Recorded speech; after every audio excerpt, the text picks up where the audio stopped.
La idea de traer a Lao Tse en esta tarde no es únicamente para, bueno, pues, conocer a nivel intelectual un poquito más de uno de los grandes maestros de la cultura china, sino que la idea es tratar de acercarnos a esa sabiduría que podemos decir que no solamente sirvió en el pasado, sino que sirve en el presente y vamos a ver que también los seres humanos que en el futuro se puedan acercar a esta sabiduría también les va a enriquecer por dentro. Sobre Lao Tse, fijaros que ha pasado más de 2500 años. Si, por ejemplo, hablamos de Cristóbal Colón, que vivió hace unos 500 años, y tenemos dudas si fue genovés, catalán, castellano, portugués, no lo sabemos.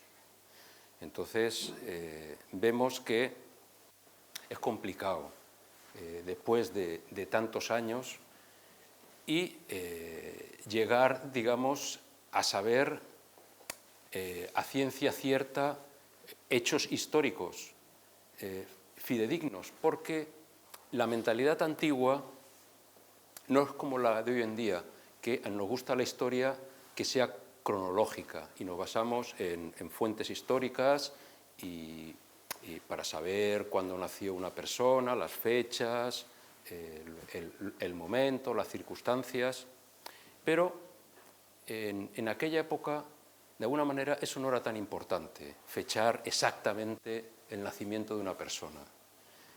No había, nuevamente, cuando una persona nacía, pues no no se registraba eso, sino simplemente, pues, bueno, fue una persona sobresaliente y entonces sus seguidores, pues, empiezan a hablar de él. Claro, el problema es que se empieza a hablar de él 400 años después de supuestamente su nacimiento, porque incluso hay autores que tienen dudas, ¿no?, sobre la fecha de nacimiento, ¿no? Entonces, nos basamos principalmente en un historiador chino llamado Sima Xian, que en su libro de registros históricos, en el siglo I a.C., pues, bueno, recoge determinadas figuras importantes chinas y nos da una serie de pistas. Nos habla de su nacimiento en el estado de Chu, más o menos la época, nos habla de, bueno, de los acontecimientos que ocurrieron en su nacimiento y luego el desempeño que tuvo, y luego parece ser que se fue de China, cruzó la muralla y antes de cruzar la muralla escribió la célebre obra del Tao Te Ching. Eso es más o menos lo que nos narra este historiador, y casi los siguientes que van a hablar de Lao Tse se van a inspirar de alguna manera en este historiador chino.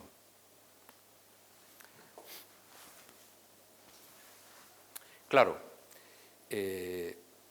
cuando nosotros, por ejemplo, hemos visto el cartel y vemos a Lao Tse como un venerable anciano, sabio, en ocasiones aparece en las pinturas montado en un búfalo verde, a veces un búfalo oscuro, llegando a la muralla china. Claro, evidentemente los conceptos que se tenían en la China antigua son totalmente diferentes a los conceptos que hoy en día tenemos, porque hoy en día a la ancianidad no la asociamos que sea un elemento de sabiduría, y en aquella época sí, porque en aquella época los ancianos eran los que transmitían la tradición. O sea, la tradición se transmitía de clan, como una especie de clanes familiares. esos clanes familiares, desde tiempos inmemoriales, tenían la costumbre de, digamos, sus antepasados, pues respetarlos, ¿no? y realizar ciertas ceremonias, cierto culto a los antepasados, para que, digamos, que esa tradición no se perdiera. Esa era la costumbre, bueno, costumbre que podemos decir que ha llegado hasta nuestros días en China, o sea, se sigue haciendo eso. Posiblemente gracias a eso, China ha perdurado, porque si la tradición no se transmite, pues, no perdura. Claro, nosotros hoy hablamos, por ejemplo, de China, ¿no? Pero es que la China antigua, antiguamente en la época de Lao Tse no existía China. Sí que existía un territorio habitado por un pueblo que podíamos, para entendernos, podíamos llamarle chino, que curiosamente, a medida que vamos excavando y vamos encontrando referencias, vamos a encontrar que es un pueblo que ha permanecido como pueblo chino desde el principio de los tiempos. O sea, cuando los arqueólogos descubren restos milenarios, por no decir de decenas de miles de años o incluso más, encuentran que esa tierra ha sido habitada por este pueblo chino. Entonces, claro, China, este territorio, hubo tiempos en que estaba unificado, como hoy en día lo vemos, y hubo tiempo en que estaba dividido en territorios, en estados confederados, algo muy parecido a la Grecia de la época de Platón, Sócrates, que eran, digamos, ciudades-estado. Entonces, había reinos, estamos hablando en la época de Lao Tse, había reinos pues, que cada uno, digamos, ellos se sentían chinos, pero cada uno tenía su forma de gobernarse, incluso tenían lenguas diferentes. Claro, esa época le llaman la época de los reinos combatientes. Quiere decir que todos esos reinos pues, iban luchando unos contra otros hasta que 300 años más o menos después de que Lao Tse viniera al mundo, pues uno de esos estados, llamados el estado de Qin, lo unificó todo y uno de sus gobernantes pues, unificó la moneda, los territorios, la cultura, y entonces pues, a partir de ahí apareció lo que podemos llamar como China. Estábamos hablando de las fuentes, ¿no? Para acercarnos al taoísmo o al Lao Tse, y habíamos hablado de Sema Qian y de la historia que escribe, que es donde vamos a sacar la mayor parte de datos. Bueno, van a aparecer en unas excavaciones, creo que del año 73, 1973, y en el 93, van a escribir unos textos antiquísimos, muy antiguos, que nos van a hablar, nos van a referir sobre la época de Lao Tse y nos van a decir que en realidad el que escribió el Tao Te Ching, pues no va a ser solamente una persona, sino que van a ser varias personas. Entonces nos hablan de que un señor llamado Lao Tan, que luego se va a llamar Lao Tse, va a escribir una parte de los 81 capítulos que tiene el Tao Te Ching, que va a escribir 37. Y otro filósofo chino, 100 años después, de cuyo nombre en estos momentos no me acuerdo por la dificultad, pero digamos que va a escribir los restantes, los 40 y pico restantes capítulos del Tao Te Ching. Entonces, si nosotros buscamos el origen del taoísmo y todo eso, claro, si vamos a Wikipedia nos va a decir Lao Tse fundó el taoísmo, ¿no? O sea, lo vamos a ver. Pero en realidad eso no es así, porque el mismo Lao Tse y luego sus seguidores, sus discípulos, nos van a hablar de que en su época había, podríamos decir, una tradición que ellos llamarían el taoísmo, que habría surgido hace muchos miles de años. Ellos hablarían de una serie de emperadores celestes. En la tradición china se habla de unos emperadores celestes que, digamos que habrían transmitido esa civilización, esa tradición al pueblo chino. Y entonces nos hablan de 3 emperadores, que estos ya serían humanos, y el emperador fundamental se llamaría Yuan Ti, que es lo que se llama el emperador amarillo. Y entonces este emperador habría transmitido todas las artes civilizatorias al pueblo chino, o sea, lo que es la agricultura, la ingeniería, la medicina, política, arquitectura, todas las artes, o sea, todas las artes y toda la civilización. Y entonces los seguidores de Lao Tse nos dicen que en aquella época primitiva en que la humanidad, podríamos decir que estaba en un estado primitivo, que eran como niños, es decir, tenían una ingenuidad natural, y entonces en esa sociedad era una sociedad, una época dorada, ¿no? donde los seres humanos pues, podían convivir, no había luchas fratricidas entre unos y otros, y había una convivencia perfecta, ¿no? entre unos y otros. Pero, claro, eso parece ser que era muy bueno, ¿no? para el ser humano, ¿no? Entonces, nos dicen los taoístas que los siguientes emperadores empezaron a introducir novedades.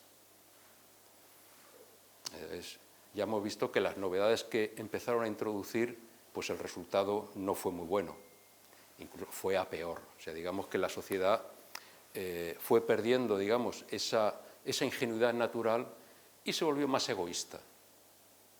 Entonces, claro, al fomentar el egoísmo, pues desembocó en sociedades pues, parecidas a las que tenemos hoy en día. Entonces, eso es lo que nos cuenta el taoísmo, ¿no?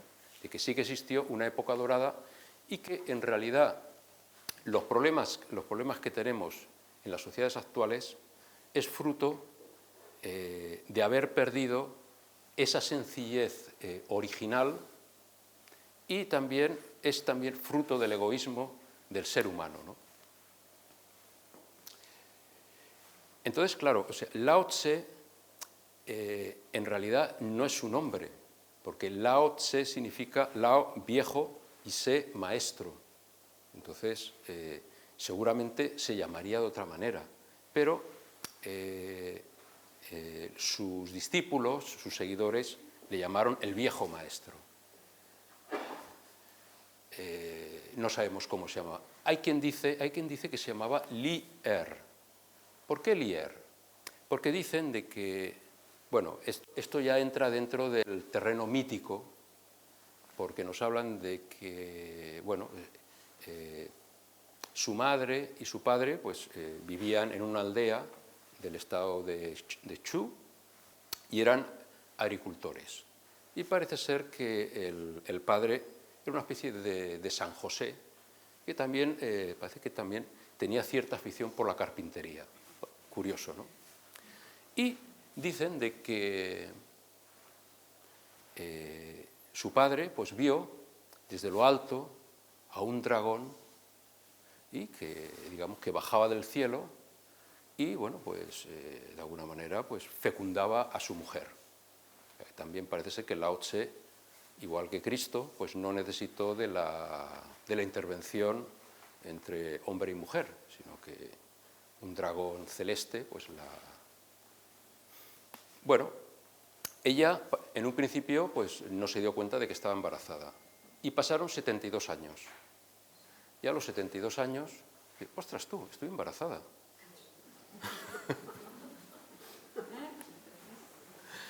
Y entonces va a dar nacimiento a Lao Tse en la casa donde vivían, ella y su marido, había un ciruelo que parece que era un árbol sagrado, y entonces ahí en ese ciruelo pues va a nacer. Entonces, claro, ciruelo en chino se llama Li, y entonces le llamaron Li Er porque justamente nació al lado de ese ciruelo, ¿no? Bueno, ya desde niño pues cuentan maravillas, ¿no?, de Lao Tse, pero nos dicen que también ocurrió algo parecido como con Cristo, porque resulta de que había un mago negro muy malo, o sea, un señor malvado que quería matar a Lao Tse.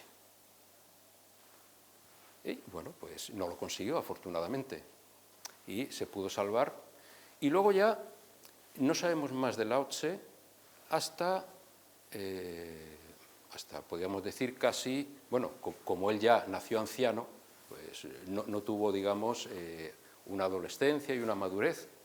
Entonces, pasaron unos 40 años o más y aparece en la capital del reino, que se llama Laoyang, y esa capital era donde residía la familia imperial de aquella época, que era la dinastía de los Zhou. Entonces, era una ciudad donde vivían millones de personas. Fijaros que estamos hablando del siglo VI, antes de nuestra era, y ya había en China ciudades de millones de habitantes. Claro, en Europa encontrar, digamos, una urbe que tuviera, no sé, 2.000, 5.000 personas era complicado. Y ahí ya vivían millones de personas. Por ejemplo, dicen de que el complejo palaciego tenía 30 kilómetros de largo, de edificaciones. Una fachada enorme, ¿no? O sea, algo parecido, no sé, como el Escorial o algo así. Increíble, ¿no? Y lleno de sirvientes, de jardines, perfectamente cuidados, templos, una maravilla, ¿no?, de ciudad, ¿no? Entonces, allí aparece haciendo la función de archivero. Claro, nosotros cuando nos dicen, archivero, pensamos que es alguien que se dedica a custodiar los libros, a prestarlos, a hacer un registro de los libros y, bueno, pues llevar una contabilidad, como una especie de bibliotecario.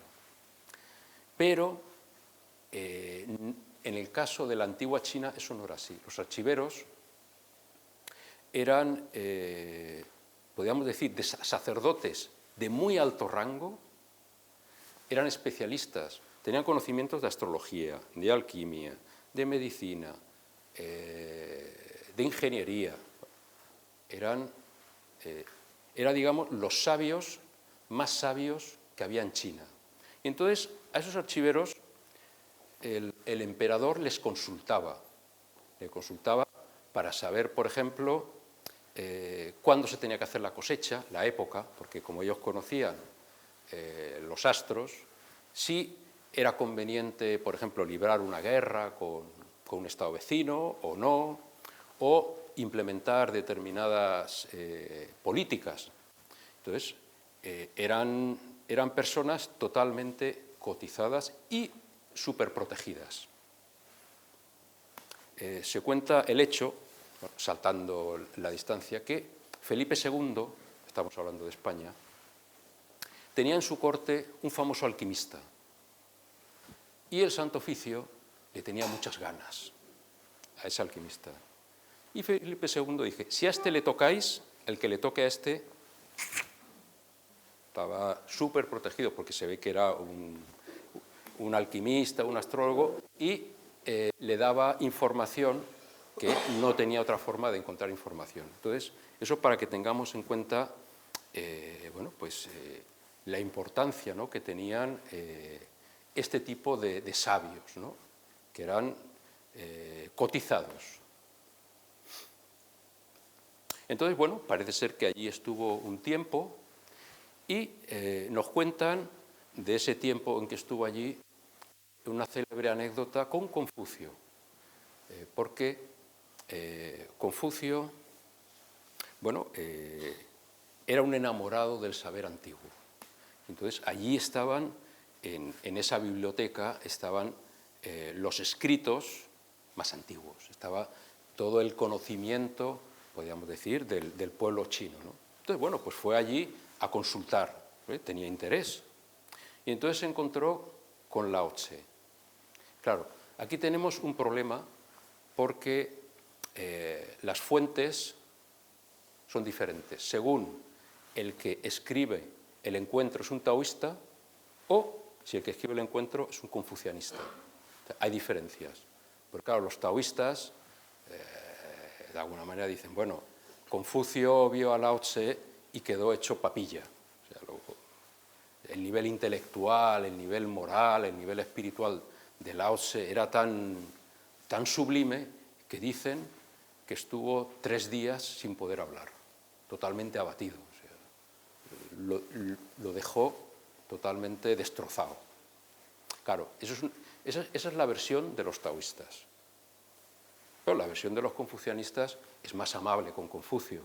De alguna manera, bueno, hubo un debate, estuvieron días o semanas o meses, no lo sabemos, y hubo una confrontación de ideas. Bien. Evidentemente, esa confrontación de ideas pues, debió a Confucio pues, impactarle bastante, porque claro, las ideas de Lao Tse y de Confucio son diferentes. Claro. Lo que ocurre es, no es que Lao Tse esté totalmente en contra de la política y de las sociedades en general, porque eso es una versión que algunos estudiosos han lanzado de alguna manera. Pero eso no sería exactamente así, porque Lao Tse no va a ser tan ingenuo de pensar que las sociedades no necesitan una organización. Lo que ocurre es que Lao Tse está en contra de los formalismos vacíos, huecos. Quiere decir, uno de los problemas, estamos hablando de la época de Lao Tse y supongo que también de esta época, es el formulismo que tenía el sistema chino. Había bromas pesadas en ese sentido, ¿no? Dice, bueno, no me dejan morir porque no he rellenado los formularios y no me dejan ni morir. Cosas así, ¿no? O incluso, por ejemplo, aquellos que querían opositar para ser magistrados y todo eso, pues había algunos que prácticamente se suicidaban porque no había manera. Y luego tampoco parece ser que esos maestros, estamos hablando de la época de Lao Tse, la forma de impartir los exámenes a nosotros nos chocaría un poco, porque el estudiante daba el examen y entonces cada fallo el maestro tenía una vara y le daba, para que no se olvidara de... Entonces, claro, o sea, salían bastante castigados. Entonces, claro, de alguna manera Lao Tse está en contra de todo ese formulismo que realmente,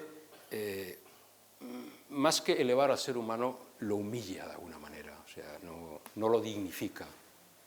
Claro, los sistemas crean leyes y, en teoría, la idea es que esas leyes es para el bien común,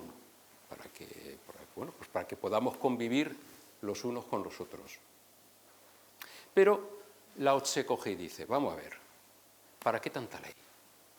Si nosotros educamos al ser humano y ese ser humano se impregna del bien de una manera radical, no tenemos necesidad de tanta ley y de tener un policía detrás de aquella persona, porque esa persona siempre va a actuar correctamente, no tendremos que estar vigilándolo. O sea, no es que Lao Tse estuviera a favor de una especie de anarquismo en que cada cual haga lo que le dé la gana. No, no, porque eso no es armónico. Luego vamos a ver por qué.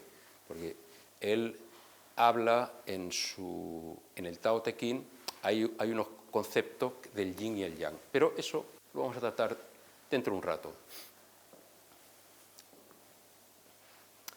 Entonces, bueno, pues nos encontramos con, tenemos su obra El Tao Te Ching. Hemos hablado de que el taoísmo tendría un origen más primitivo. Incluso hay autores modernos del siglo XX, como Houston Smith o Mircea Eliade o Joseph Campbell, que digamos, eso lo retrotraen a, bueno, pues a lo que sería el inicio de la religión china, ¿no? Y con una serie de prácticas que podríamos llamar chamánicas, ¿no? Eso es lo que ellos retrotraen el taoísmo. La tradición china hemos visto que lo ve de otra manera, ¿no? En el sentido de que son una serie de civilizadores, estos emperadores, que son los que llevan el conocimiento al pueblo chino y educan al pueblo chino, que esa es la misión. Entonces, el Tao Te Ching, el libro que conocemos, donde se recoge la sabiduría de Lao Tse, hay un ideograma, el Tao tendría 3 ideogramas. En una parte estaría la unidad que lo abarcaría todo.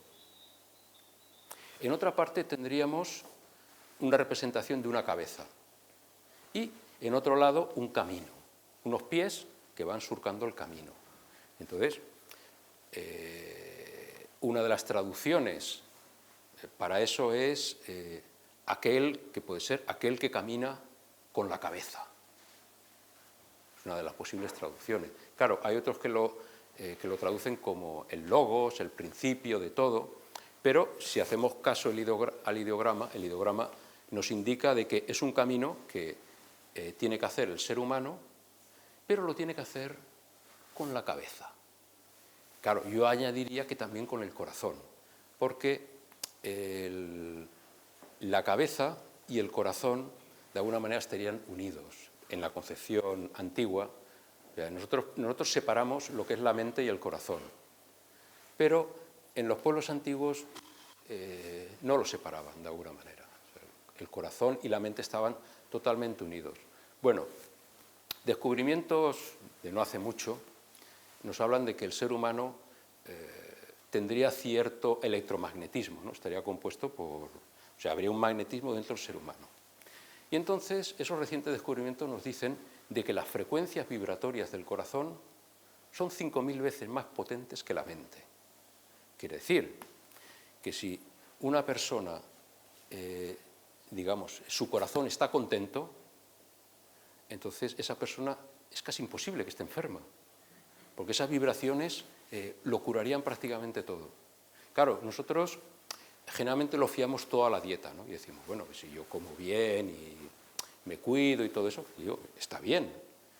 Pero este concepto del taoísmo nos dice de que el corazón es muy importante que uno sea feliz, que lo que haga, lo haga de corazón. Entonces eso le va a ayudar a vivir mejor las cosas, a armonizarse de alguna manera. Hemos hablado de la palabra Tao, y habría otra palabra que es la palabra Te. El Te se traduce como la virtud. Lo que ocurre es que nosotros la virtud la podemos ver en Occidente como alguien bueno, pues que tiene una serie de hábitos higiénicos, morales determinados, ¿no? Pero en Lao Tse, digamos, eso no lo ve de esa manera. La virtud es como, por ejemplo, la virtud de una planta.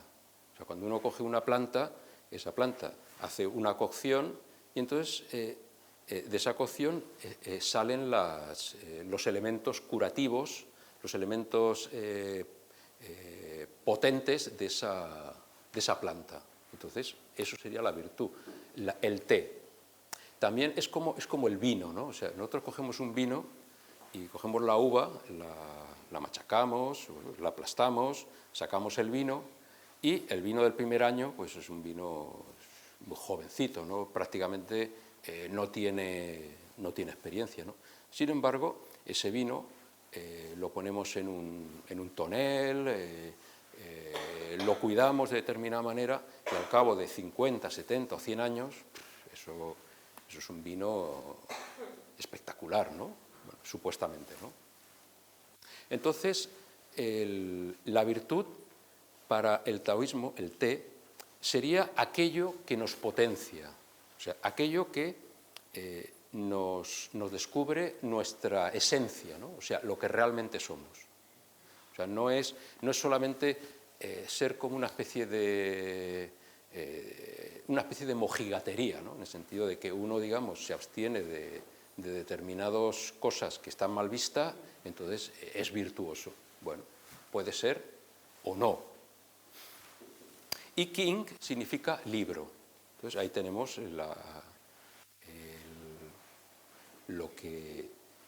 la traducción de esos términos.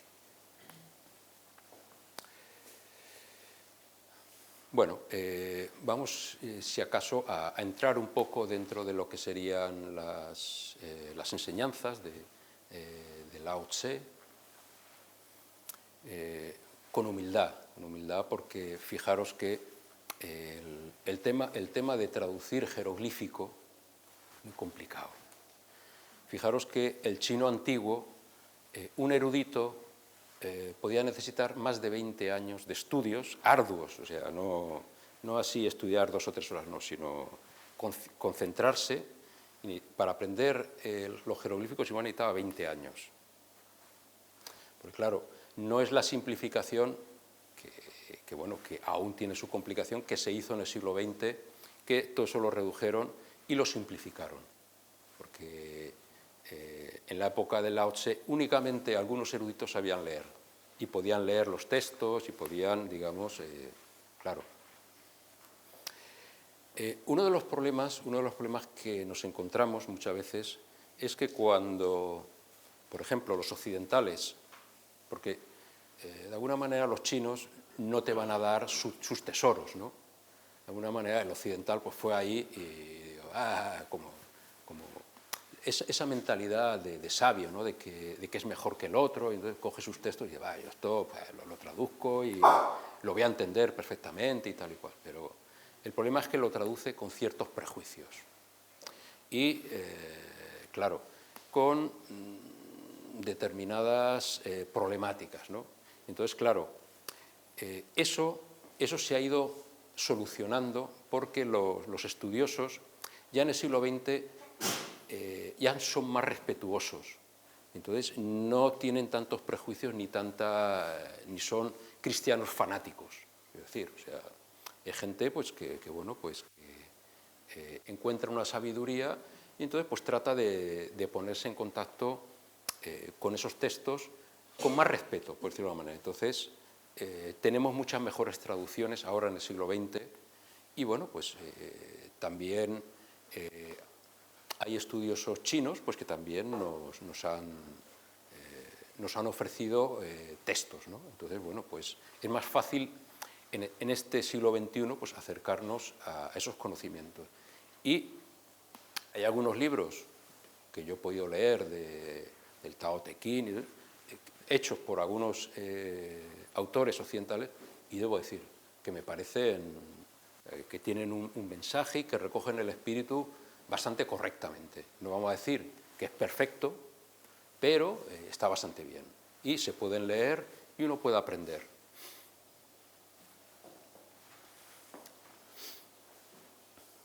Bueno, influencias, por ejemplo, del taoísmo. El taoísmo en la cultura china, ¿no? Porque uno coge y dice, bueno, pero ¿y el taoísmo qué ha aportado? ¿No? O sea, ¿qué ha aportado a la cultura china? ¿No? Y, claro, los autores del siglo XIX y todo eso, sobre todo los de corte materialista, pues no hablan muy bien del elemento religioso, ¿no? Dicen, estos son supersticiones de los hombres antiguos, realmente han aportado poco a la humanidad, ¿no?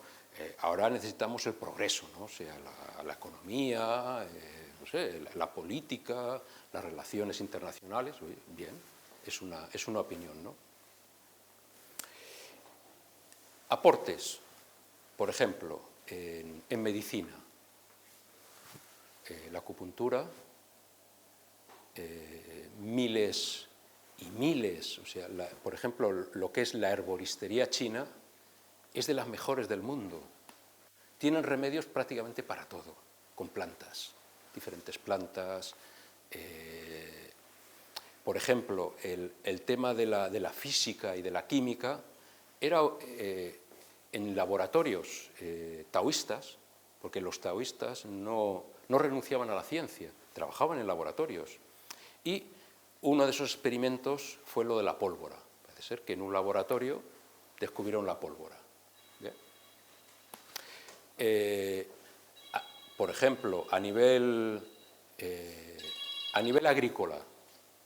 A nivel agrícola, nosotros les debemos mucho a los chinos, porque cuando nosotros copiamos el sistema chino de cultivar, que era milenario, o sea, con sus regadíos, con sus formas de sembrar los vegetales, la colocación de los árboles y todo eso, conseguimos detener las hambrunas que había periódicamente en Europa, gracias a ese aporte del pueblo chino y del taoísmo, ¿no?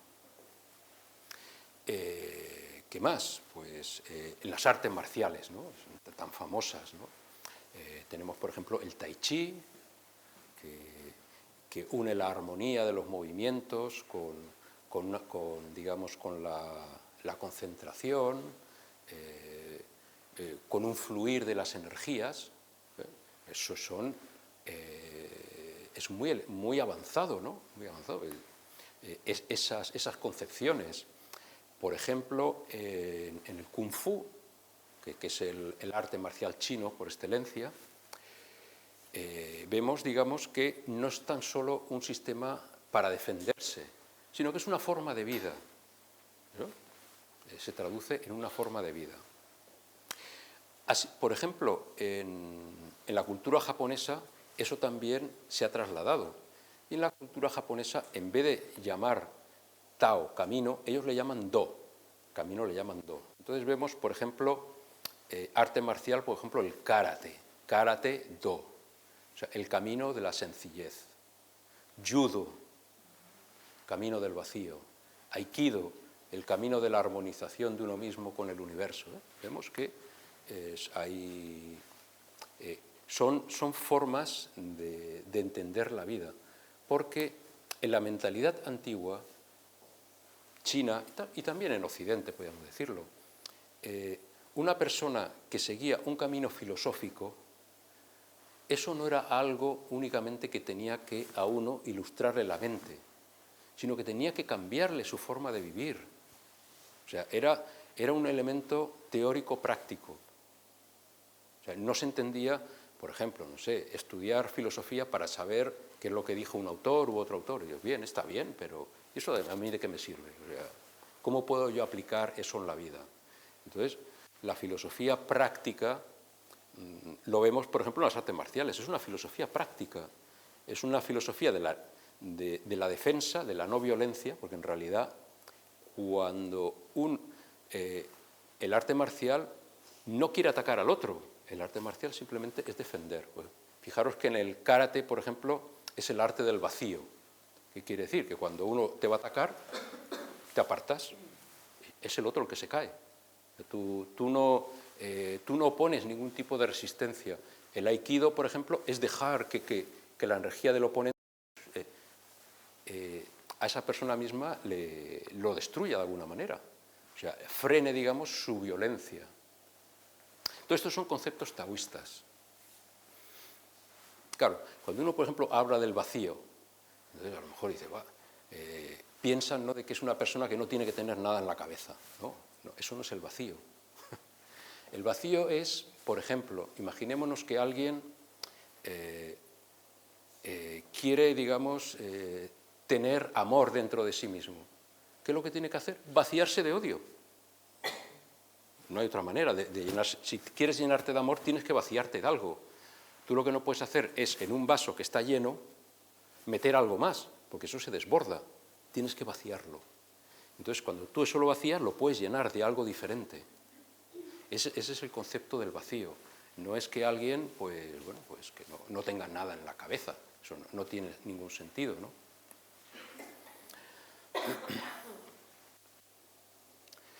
Entonces, bueno, hay otro concepto digamos, muy importante en el taoísmo que le llaman el Wu Wei.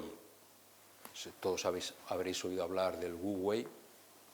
Y el Wu Wei lo titulan como la no acción. Claro, uno piensa, no acción, entonces no hago nada y estoy en Wu Wei. No, no, eso no es así. En realidad, el Wu Wei, bueno, voy a tratar de poner un ejemplo para que lo podamos entender. Imaginémonos que nuestros padres son ya muy viejecitos y hay que cuidarlos. Entonces, nosotros tenemos varias posibilidades.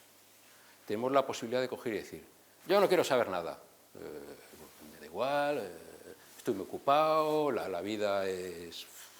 no tengo tiempo, que se vaya a una residencia, olvidaros de mí, no quiero saber nada. Es una posibilidad, ¿no? Es una acción que elude la responsabilidad. Bien. Puede haber otro tipo de acción. Puede ser que uno coge y diga, bueno, yo voy a cuidar a mis padres, pero no lo hace con amor, es decir, lo hace a regañadientes, porque se siente obligado por la presión social, ¿no? Y dice, no, es que van a pensar de mí, qué mala persona eres, ¿no? Eres muy mala persona. Entonces, uno lo hace, pero no lo hace de una manera convencida. Y otra cosa es que uno, sin que nadie le presione, eso lo haga de corazón, por amor. Entonces, el Wu Wei sería la acción más sublime. No sería la no acción, no actuar, sino sería actuar, pero una acción que como tú no buscas nada, no buscas ningún tipo de recompensa, no te genera ningún tipo de esclavitud.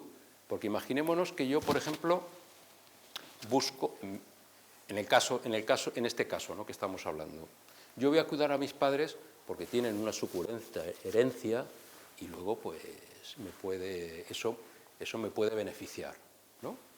Entonces estoy buscando, en realidad lo que estoy buscando es el beneficio personal. Eso es una posibilidad. ¿Y eso nos libera? Habría que preguntar, ¿eso nos libera? No, ¿verdad? No nos libera. Nos convertimos en esclavos de eso. Y no en esta sociedad que se habla tanto de la búsqueda de la liberación, ¿no? O sea, de que yo quiero hacer lo que me gusta o lo que yo quiero y tal y cual. Uno a veces se tendría que preguntar cuáles son los motivos que le incitan a actuar, porque a veces se podría sorprender y encontrar que lo que le motiva a actuar no es de una pobreza demasiado grande, por decirlo de alguna manera, sino que hay toda una serie de egoísmos. Entonces, el ejemplo más claro de Wu Wei que podemos entender es, por ejemplo, el sol. Entonces nosotros, hoy ha salido el sol, ¿no? Sale todos los días, alumbra a todo el mundo, nos pregunta nuestra condición social, si somos ricos, si somos pobres, no sé, si somos cristianos, musulmanes, taoístas, budistas, ¿no? No le interesa. Si somos españoles, franceses, japoneses, americanos, australianos, ¿no? No le importa. ¿Por qué? Porque él entiende que su deber es dar luz. Entonces, para él, eso no es una obligación, eso es un acto de amor. Entonces, es libre porque no está obligado, lo hace por amor. Entonces, eso es el Wu Wei. Veréis que es complicado. O sea, es un concepto muy elevado y y vemos, digamos, la sutileza, ¿no? Porque una acción que sea recta o que no lo sea, a veces es un matiz únicamente lo que lo diferencia, ¿no?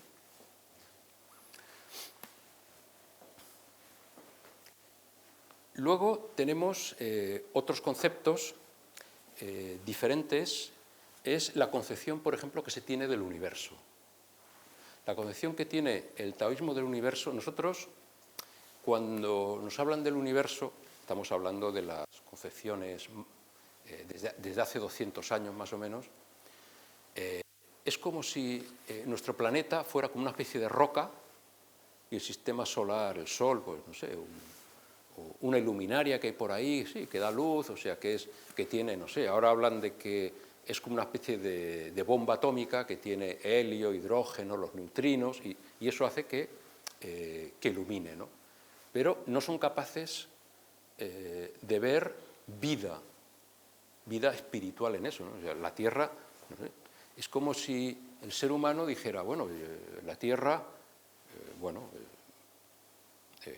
tiene que hacer lo que yo diga. Puedo coger y, no sé, hacer lo que me dé la gana en la Tierra, ¿no? Como si fuera una piedra, entonces cada uno puede hacer lo que quiera, ¿no? Claro, eso es un concepto materialista, ¿no? de la vida y de la naturaleza que el taoísmo pues, no lo recoge de esa manera. Para el taoísmo, el universo es un ente vivo. Digamos que los planetas, las estrellas, los seres humanos, todo en la naturaleza formaría parte del Tao. Y digamos que estaríamos todos juntos, de alguna manera, entonces interactuaríamos unos con otros. Si, por ejemplo, nosotros perjudicamos a una parte determinada a un ser humano, a un planeta o a cualquier cosa, nos estamos perjudicando a nosotros mismos, porque nosotros formaríamos parte del Tao. Bueno, hay una parábola que nos habla de un señor que va por el desierto y está varios días en el desierto y encuentra un oasis. Y dijo, ¡oh, qué alegría! Voy a poder beber agua y todo eso, ¿no? Entonces empieza a beber, pues dice, uy, tengo necesidades. Entonces empieza hace sus necesidades en el agua, en ese oasis. Y luego se va.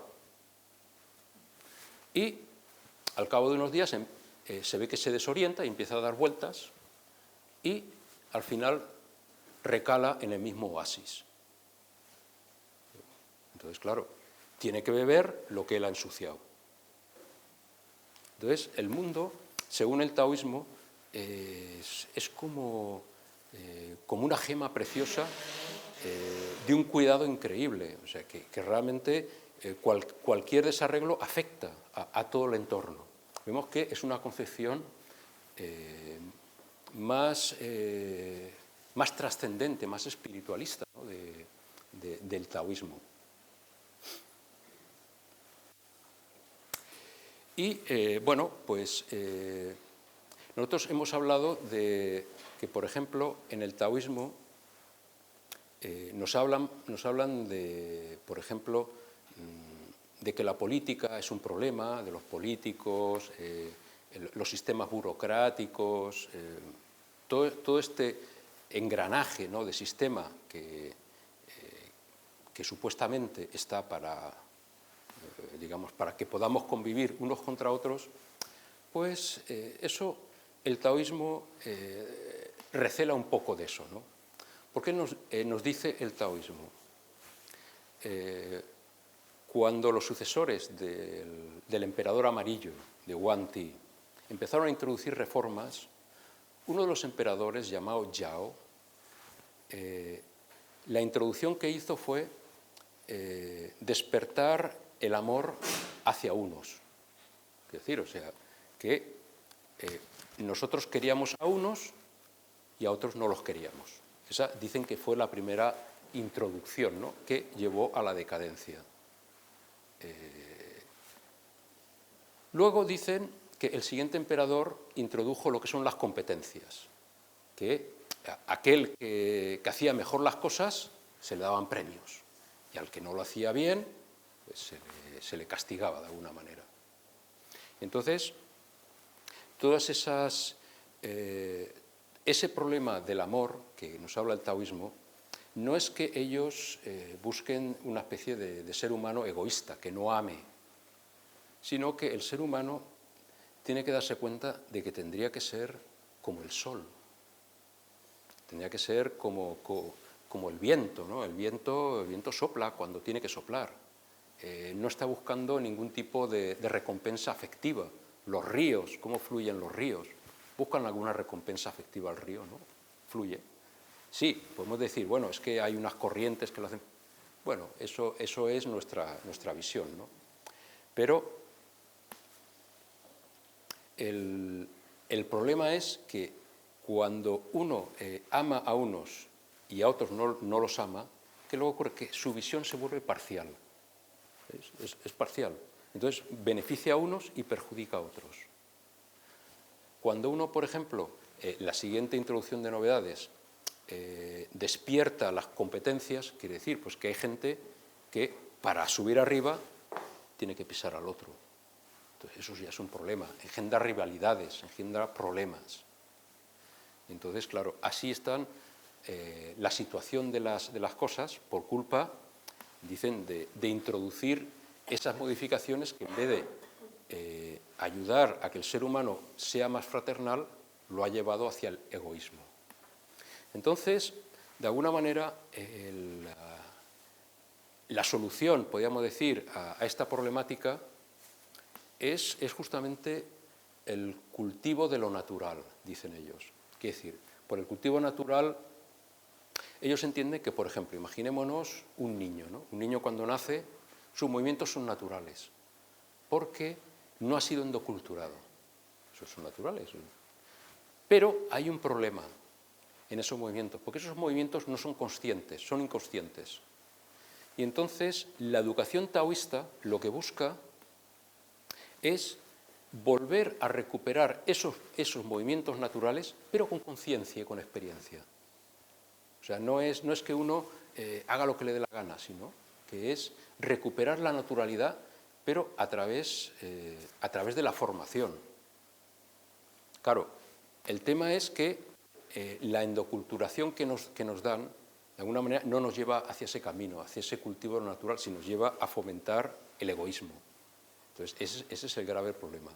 Entonces, si nosotros fuéramos capaces de ir, no voy a decir a nivel general, porque a nivel general es complicado, pero sí podemos verlo a nivel particular.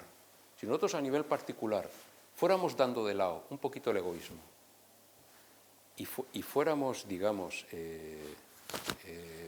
abriendo paso a una forma de actuar más humana, con más valores humanos, seguramente muchos de los problemas que nosotros tenemos, no vamos a ver que se iba a solucionar todo, pero muchas de las cosas se podrían ir arreglando. Entonces, bueno, la idea que personalidades tan relevantes como Lao Tse nos revelan, de alguna manera, porque dentro del taoísmo nos hablan de los inmortales, los hombres cumbre, los hombres montaña. Entonces, esos inmortales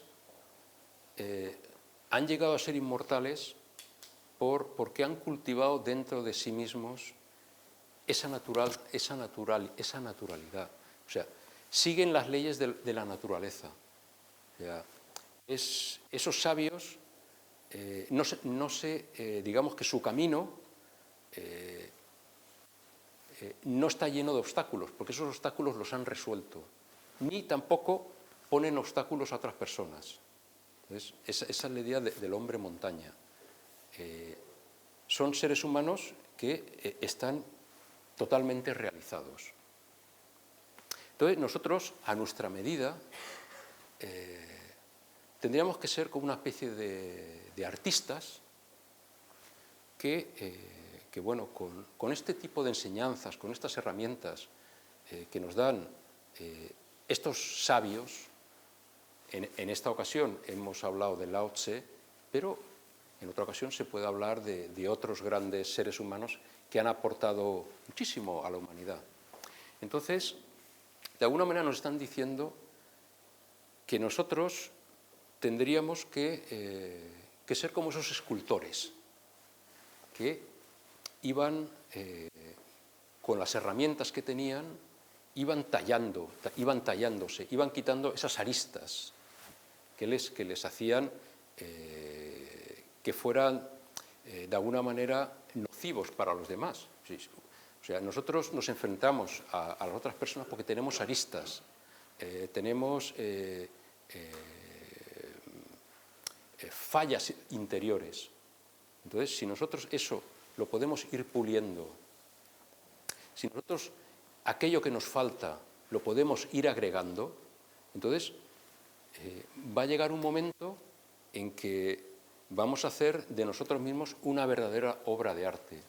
Y entonces, esa es la función que tendría una escuela de filosofía, de poder que cada uno de nosotros pueda recrear, o sea, pueda primero responder a muchas de esas preguntas que uno desconoce y poder, de alguna manera, ese anhelo de conocimiento, ese anhelo de búsqueda de la verdad, pueda ir satisfaciéndolo. Y también pueda ir poco a poco convirtiéndose en cada vez mejor ser humano. Esa sería la función de una escuela de filosofía, y eso es el mensaje que nos transmiten hombres cumbres como Lao Tse. Gracias.